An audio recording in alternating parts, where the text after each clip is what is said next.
Hi Karthik. Hi, sir. నమస్తే. Nam- introduce చేసుకున్నాను. Namaste to all. My name is D. Karthik. My sister name is D. Ananya. Very good. My father name is అమ్మ పేరు D. చెప్పాలి first. అమ్మ పేరు My చెప్పాలి. mother name is D. Aparna. Matru Deva Baba. My father name is D. Suresh. Pitru Deva Baba. తర్వాత My Bhagavad ఒకటి. Gita teacher name is Sri Lakshmi Madam. Acharya Deva Baba. Very good. Module 2 test. Module 2 test. ఏమేం chapters ఉంటాయి? Chapter 1, chapter 14, 17. Chapter 1, Chapter 4, 14, Chapter 17. Very good. Chapter 1 start చేసేయమ్మా. Yes. ఓం శ్రీకృష్ణాయ పరం.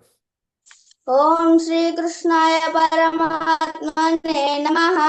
श्रीमद्भगवद्गीता अथ प्रथमोऽध्यायः अर्जुन विषाद योगः।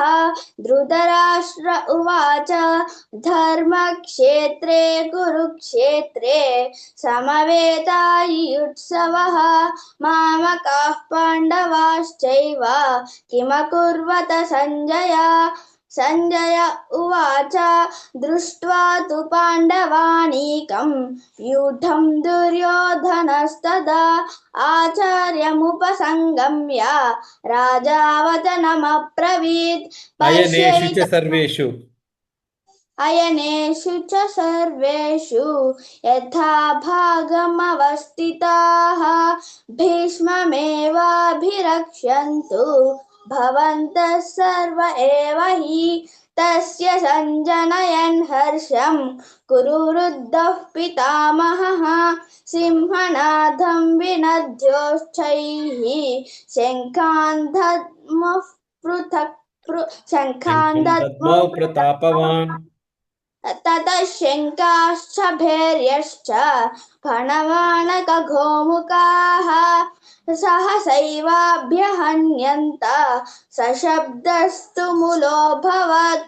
ततः श्वेतैर्हयैर्युक्ते महति स्यन्दने स्थितौ माधवः पाण्डवाश्चैव दिव्यौ शङ्कौ प्रदद्मतुः హృషీకేశం पाञ्चजन्य హృషీకేశం తదా వాక్యం. సంజయ ఉవాచ హృషికేశ ఎందుకుంది సంజయ్ వాక్యం లేదు? హృషీకేశం అక్కడ స్టార్ట్ చేయండి. హృషికేశం తదా వాక్యం ఇదమాహ మహీపతే అర్జున ఉవాచ సేనయోరుభయోర్मध्ये రథం స్థాపయమేర్చుత యావదేతాన్నిరీక్షేహం యోత్తు కామానవస్థితాన్ కర్మయా సహయోర్ధవ్యం అస్మిన్ రణసముద్యమే योत्स्यमानानवेक्षेऽहं य एतेऽत्र समागताः धार्तराष्ट्रस्य दुर्बुद्धेः युद्धे प्रियचिकीर्षवः।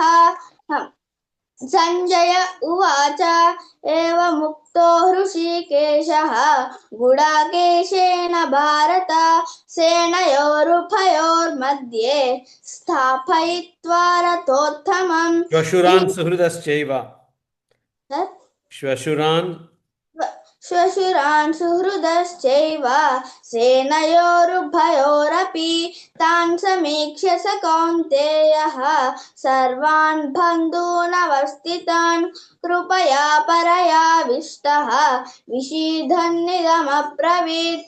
सेनयो अर्जुन उवाच सेनयो दृष्ट्वेमं सदनं कृष्ण युयुत्सुं समुपस्थितं सीदन्तीं मम गात्राणि मुखं च परिशुष्यति वेपथुश्च शरीरे मे रोमहर्षश्च जायते गाण्डीवं संश्रते हस्तात् त्वच्चैव परिदह्यते न च शक्नोम्यवस्थातुं भ्रमतीव च मे मनः। ఆచార్యాః పితరః పుత్రాः. आचार्याः पितरः पुत्राः तथैव च पितामहाः मातुलाः श्वशुराः पौत्राः श्यालाः सम्बन्धिनस्तथा नहन्तुमिच्छामि घ्नतोऽपि मधुसूदन अपि त्रैलोक्यराज्यस्य हेतोः किं नु मही कृते మధుసూదన మధుసూద్ధ కాదు మధుసూదన ఓకే ఓకే మధుసూదన కథం న జ్ఞేయం అస్మాభిః కథం న జ్ఞేయమస్మాభిः పాపాదస్మాన్ నివర్తితుం కులక్షయే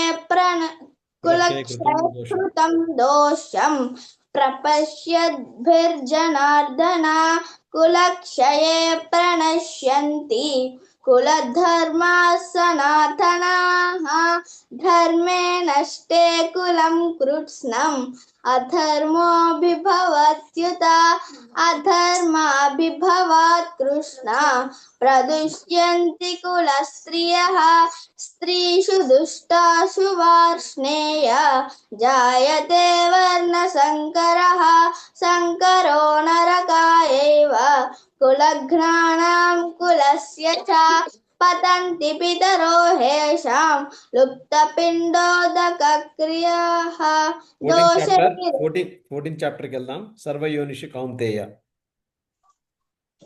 సర్వయోనిషు కౌంతేయ మూర్ధయః సంభవంతి యాః తాసాం బ్రహ్మ మహద్యోనిః అహం బీజః ప్రదః పితా అహం రజస్తమ ఇతి సత్వం రజస్తమ ఇది రజస్తమ ఇతి గుణాః ప్రకృతి సంభవాః నిబధ్నంతి మహాబాహో దేహే దేహినమవ్యయం తత్ర సత్వం నిర్మలత్వాత్ ప్రకాశకమనామయం సుఖసంఘేన బధ్నాతి జ్ఞానసంఘేన చాన్నగ రజో సర్వద్వారేషు దేహేస్మిన్ ప్రకాశోపజాయతే సర్వద్వారేషు దేహేస్మిన్ ప్రకాశ ఉపజాయతే జ్ఞానం యదా తదా విద్యాత్ వివృద్ధం సత్వమిత్యుత లోభ ప్రవృత్తిరారంభః కర్మణామశమస్పృహ రజస్యైతాని జాయంతే వివృద్ధే భరతర్షభ ప్రకాశో ప్రవృత్తిశ్చ ప్రమాదో మోహ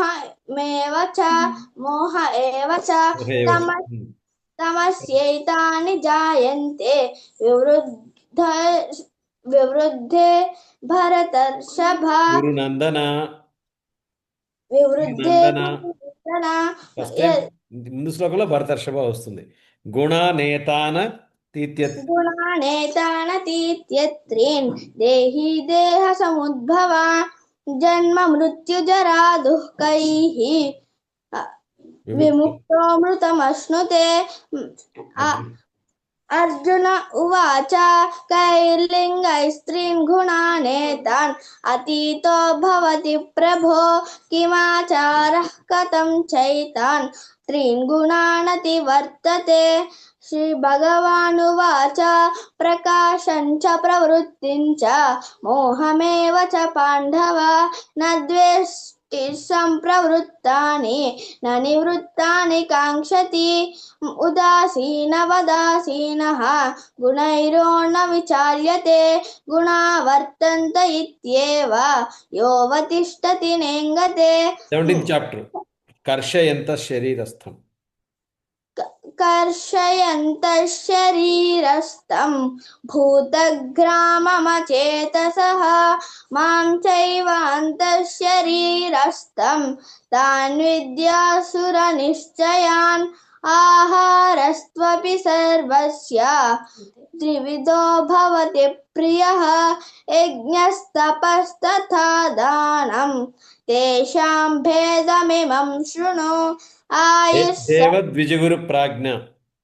దేవద్విజగురు ప్రాజ్ఞ పూజనం శౌచమార్జవం బ్రహ్మచర్యమహింసా చ శారీరం తప ఉచ్యతే అనుద్వేగకరం వాక్యం సత్యం ప్రియహితం చ యత్ స్వాధ్యాయ అభ్యసనం చైవ వాంగ్మయం తప ఉచ్యతే మనః శ్రద్ధయా శ్రద్ధయా పరయా తప్తం శ్రద్ధయా పరయా తప్తం తపస్తత్తం కృతం చ యత్ తపస్తత్ మళ్ళీ చెప్పాలి తపస్తత్త్రివిధం నరైః కరెక్ట్ అఫలాకాంక్షిభిర్యుక్తైః తామస సాత్వికం సాత్వికం పరిచక్షతే సత్కారమాణ పూజార్థం తపోదంబేన చైవ యత్ యుజ్యతే క్రియతే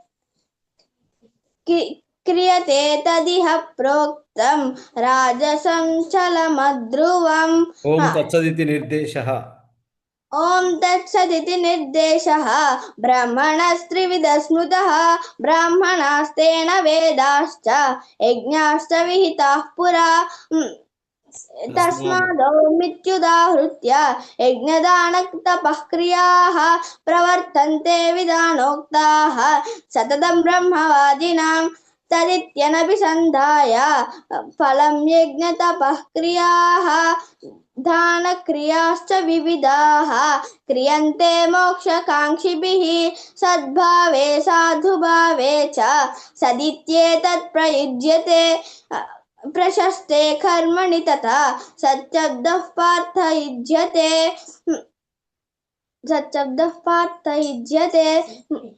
యజ్ఞే తపసి దానే చ స్థితిః సదితి చోచ్యతే కర్మ చైవ కర్మ చైవ తదర్థీయం సదిత్యేవాభిధీయతే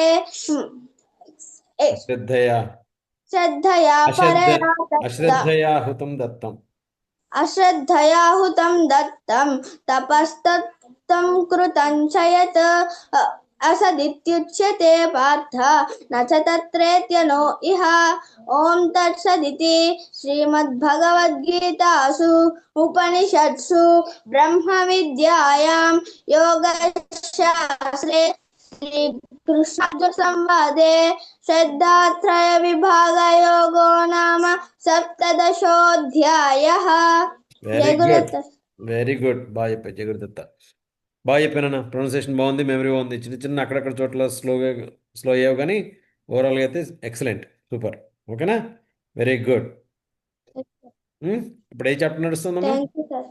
ఇప్పుడు ఏ చాప్టర్ నడుస్తుంది సార్ ఇప్పుడు ఏ chapter fifth sir fifth chapter very good fifth chapter నేర్చుకుంది ఓకే ఎక్సలెంట్ బాగా చెప్పావు మాడ్యూల్ సెకండ్ మాడ్యూల్ బ్రహ్మాండం చెప్పావు సర్టిఫికెట్ అన్ని సుధా మేడం పంపిస్తారు ఓకేనా వెరీ గుడ్ చాలా బాగుంది ప్రౌడ్ ఆఫ్ యూ బాగా నేర్చుకోవాలి